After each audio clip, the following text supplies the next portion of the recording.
हम बात करेंगे IPPs के मुतालिक जो एक बड़ा इंकशाफ किया गया है। साबिक निगरान वफाकी वज़ीर तिजारत गौहर एजाज की जानिब से इंकशाफ किया गया है कि 40 ख़ानदान 48% IPPs के मालिक हैं। गौहर एजाज ने वज़ीर तवानाई से IPPs को की गई जो अदायगी हैं उसका रिकॉर्ड भी मांग लिया है और वज़ीर पावर अवैस लगारी से IPPs को की गई अदायगियों का उन्होंने रिकॉर्ड मांगा है। गौहर एजाज ने कहा है कि 106 IPPs का डाटा पब्लिक किया जाए। बुखारी साहब, क्या मामला है, क्या ये IPPs वाला चक्कर क्या है? देखिए, ये IPPs की टर्म जो है ये थोड़ी मुबहम है। आम आदमी को इसकी समझ आती नहीं है, तो उसके लिए अगर आप इजाज़त दें तो मैं थोड़ी सी मतलब आसान लफ्ज़ों में कोशिश करूं। बिल्कुल कि मैं घर में जनरेटर एक ले लेता हूं कि बिजली की जो शॉर्टेज है उससे मेरी जान छूट जाए। असल मकसद यही होता है कि शायद बिजली मुझे सस्ती पड़ेगी। और ये जो मैंने जनरेटर लिया है ये या पेट्रोल पे चलता है या गैस पे चलता है। सही। गैस आनी बंद हो जाती है तो पेट्रोल तो बहुत महंगा है। सही। अब बदकिस्मती की बात यह है कि मैंने ज़रूरत मेरी 5 मेगावाट की थी, मैंने जनरेटर ले लिया 10 मेगावाट का। अच्छा, ठीक है, और वो भी किस्तों पे।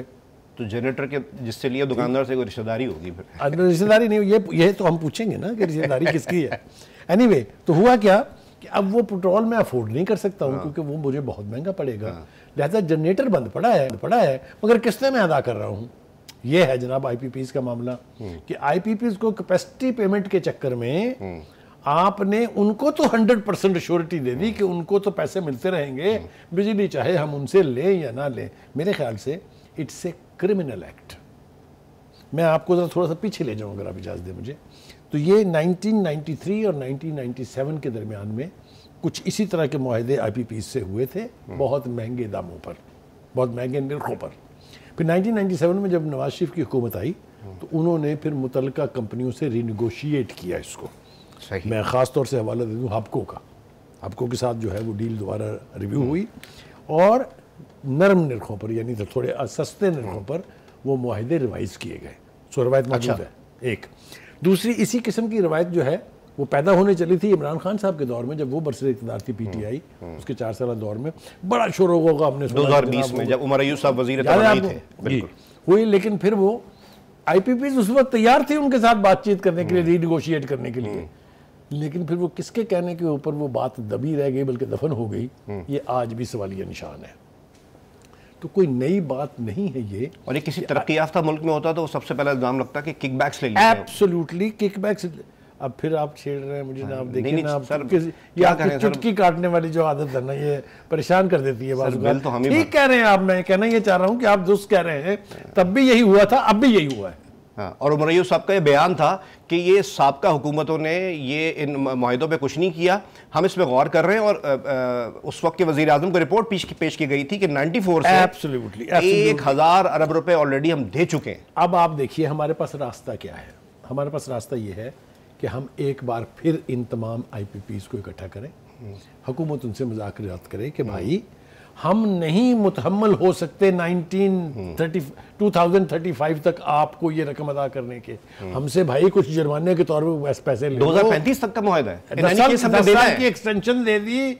इसके बावजूद कि पूरी कौम चिल्ला रही है कि ये IPPs जो हैं ये एक दुखती रग है, ये एक इतनी बड़ी लाइबिलिटी है जो कोई हुकूमत अफोर्ड नहीं कर सकती। इस चीखो पुकार के बावजूद खामोशी से 10 साल की एक्सटेंशन दे दी गई है। अब ज़रा ये सुनिए क्यों हो रहा है ये। एक तो मैंने ये कहा कि इस वक्त इससे निजात का एक ही रास्ता है कि आप इसको रीनिगोशिएट करें, उनसे कहें लमसम पैसे हमसे लें और हमारी जान छोड़ दें। ये नेगोशिएबल है, अमेंडेबल है भाई, हुकूमत अगर चाहेगी तो क्यों नहीं है। 97 ने बताया कि नवाज शरीफ ने कहा कि आपको दो दफा की मिसालें दी मैंने आपको। अच्छा, आगे आ जाइए। अब कहा यह जा रहा है कि जी वो देखें हम इनको इसलिए नहीं छेड़ रहे हैं कि सरमायादारों को एतमाद पर लेना है, लिहाजा ये करप्शन और ये बदनवानी और बदइंतजामी जो है वो जारी रहेगी। कैसा है? एक दूसरी, अवाम को 35 रुपए कॉस्ट करने वाली बिजली जो है वो 60 रुपए फी यूनिट बेची जा रही है। यार तो आप जरा अंदाजा कीजिए इसका। हम तो पेट्रोल को रोते थे जी कि उसमें से फी लीटर 77 रुपए हुकूमत ले जा रही है, जो कि अब 97 रुपए हो गई है। जरा इसका हाल देख लीजिए। कैपेसिटी चार्जेस और फ्यूल कास्ट मिलाकर भी फी यूनिट 35 रुपए से ज्यादा कॉस्ट नहीं करता। आप मुझे बताइए हमें क्यों 60 रुपए का मिलना चाहिए? वो तो जुल्म है या नहीं है? सस्ती बिजली का ख्वाब 2035 तक पूरा नहीं हो सकता। नहीं हो सकता जनाब। दूसरी बात यह है कि आईपीपीज को सालाना 2000 अरब रुपए यानी अदा किए जा रहे हैं उस बिजली के जो वो ना पैदा करती है ना हमें मिलती है। कैपेसिटी पेमेंट, जी कैपेसिटी पेमेंट एक तरह की कर्ज है अब, ठीक हो गया जी। दूसरी तरफ आप देखिए कि अवैस नगारी साहब ये कहते हैं जब प्रेशर बढ़ा, अभी तो मैं आऊँगा उस तरफ, गौहर एजाज साहब ने जो कुछ कहा है उसकी तफसील अभी बाकी है। उन्होंने कहा कि जनाब हमने आईपीपी से मुआहदों पर नजर सानी और कॉन्ट्रैक्ट जो है उसको रिव्यू करने के अहकाम जारी कर दिए हैं और ये कि 2035 तक के मुआहदों पर लमसम अदा करके खलासी कराने की कोशिश करेंगे। उन्होंने इतने लफ्ज़ों में नहीं कहा है, ये मैं अपने लफ्ज़ उनके मुंह में डाल रहा हूँ, लेकिन हम इसलिए डाल रहे हैं कि इसके अलावा कोई चारा नहीं है। अब आ जाइए जनाब, वो जिक्र करना बहुत ज़रूरी है गौहर एजाज साहब का। उन्होंने क्या कहा? गौहर एजाज साहब ने एक लंबी फहरिस्त जारी की है कि किस तरीके से इस कौम को लूटा जा रहा है। आप गौहर एजाज को ये नहीं कह सकते कि वो कोई बाहर से चलता फिरता एक आदमी जो है उसने एक तकरीर झाड़ दी है। वो हुकूमत में रहे हैं, हुकूमत में फेडरल हुकूमत में रहे हैं और बहुत ही करीब से उन्होंने चीज़ों को देखा है। लिहाजा उनकी ये चीखो पुकार जो है ये इसके ऊपर कान धरने चाहिए। और उन्होंने जो मैंने कीमत के एतबार से तो आपको बता दिया है, वो ये कहते हैं कि 48% ऑफ आईपीपीज जो हैं वो 40 ख़ानदानों की मलकियत है। और ये पाकिस्तान, ये लिस्ट मेरे सामने पड़ी है अशर, जो मैंने और आपने रिव्यू की थी। इसके अंदर मेजॉरिटी लोग जो हैं वो हैं जो पाकिस्तानी हैं। किसने उनको नवाजा है, क्यों नवाजा है, क्यों वो इस लूट खसूट का हिस्सा हैं, ये तो जब कभी खुल के लेकिन 40-48 ख़ानदान जो पाकिस्तानी हैं, ये इसका मतलब ये तो फिर नेशनल इंटरेस्ट में तो नहीं है ये लोग फिर। अच्छा, एक तो ये हो गया। दूसरी तरफ ये कि 48% आईपीपीज सिर्फ 50% पैदावार जो उनकी अहलियत है उस पर काम कर रहे हैं। मीनिंग देर भाई कि 50% वो पैदा कर रहे हैं, 100% के पैसे ले रहे हैं। यानी 50% बिजली पैदा करके जो हमें दे रहे हैं उसके पैसे, और जो 50% वो डेड पड़े हुए हैं, कोई काम नहीं कर रहे, कोई पैसा खर्च नहीं हो रहा, उसके भी उतने ही पैसे ले रहे हैं। मेरे ख्याल से इससे बड़ा अजाब जो है वो हमने दुनिया की किसी बनाना रिपब्लिक में भी नहीं देखा। इस मुआहदे की मिसाल मेरा नहीं ख्याल कहीं मिलती होगी। एब्सोल्युटली। इन आईपीपीज को 21.12 खरब रुपए की अदायगी की जा चुकी है। Imagine this, can we afford? अरे हम एक बिलियन डॉलर के लिए तो हम दुनिया की मिन्नतें करते फिर रहे हैं। प्राइम मिनिस्टर साहब कशकोल लेके कभी सऊदी अरब पहुंचे होते हैं, कभी यूएई गए होते हैं, कभी वो कह रहे हैं कशकोल नहीं है, मैं तिजारत की बात। लेकिन ये आप जरा देखिएगा कि, और एक और बात उन्होंने बड़ी इंपॉर्टेंट कही गौहर एजाज साहब ने, ये कि ये फैक्ट्स हमें कुछ अर्सा पहले तक तो पता ही नहीं थे। यानी ये इतना शक किस्म का मामला था, मख्फी था कि अगर किसी को देखें ना, जिन चीज़ों की तरफ हमने इशारा किया है, अगर आप इसके ऊपर गौर करें तो कभी सोच सकते हैं आपकी कोई हुकूमत अपने अवाम के साथ, खुद अपने साथ इतना बड़ा खिलवाड़ करेगी? तो अब इसमें कुछ पर्दा नशीनों के भी नाम आते हैं। पर्दा नशीन क्या सर, अब तो इतना बड़ा मसला है। अब बताएं ना सर, ये लोग कौन हैं?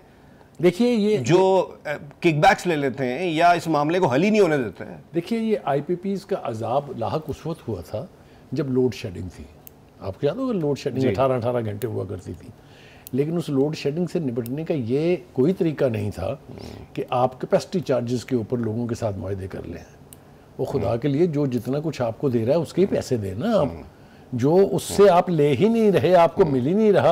अच्छा, फिर इसके अंदर ना एक एलिमेंट ऑफ इंटरनेशनल कॉन्स्पिरेसीज भी है। वो मेरे ख्याल से अगर आप के साथ बैठ के आज शेयर कर ले अपने नाज़रीन के साथ तो कोई हर्ज नहीं है। आपको याद होगा एक गैस पाइपलाइन का मुआहदा हुआ था ईरान के साथ। जी, वो सैंक्शंस की वजह से। अगर वो गैस पाइपलाइन कमीशन हो जाती और हम अमेरिका का प्रेशर जो है उसको रेजिस्ट कर लेते, जो उन्होंने हमें कहा था कि जी हम ब्लैक लिस्ट कर देंगे हर उस कंपनी को, हर उस कारोबारी शख्स को जो इसमें ताउन करेगा, हम 50,000 मेगावाट बिजली बना सकते थे उस गैस से, जो हमें 4 रुपये पर यूनिट, तसव्वुर करो मैं क्या कह रहा हूँ, जो 4 रुपये पर यूनिट हमें कॉस्ट करती। ना हमारी नेशनल रिक्वायरमेंट के कोई अजाब होते हमें, हमारी तो टोटल रिक्वायरमेंट जो है वो 28,000 से ज़्यादा कभी पीक सीजन में भी नहीं गई है। इसका मतलब यह है कि हम इतनी बिजली पैदा कर सकते थे सस्ती तरीन कि हमारी नेशनल रिक्वायरमेंट भी पूरी होती और हम उसको आगे भी बेच सकते। लेकिन वो हम उस आलमी साजिश का शिकार हुए। मैं बहुत कुछ कहना चाहता हूँ इस हवाले से। हमने पिछले 35 बरस में बल्कि 40 बरस में एक रिग नहीं खरीदी है to explore our own national oil resources. क्योंकि अगर हम अपना पेट्रोल पैदा करने लग जाएंगे तो ये जो जेबें भरी जाती हैं, ये आप समझ रहे हैं मेरा इशारा किस तरह है, जो 73 रुपये फी लीटर तो हुकूमत खा रही है। ये जो माफियाज हैं जी, ये माफियाज पनपते ही उस वक्त है जब उनको किसी भी सिटिंग गवर्नमेंट की सरपरस्ती हासिल हो।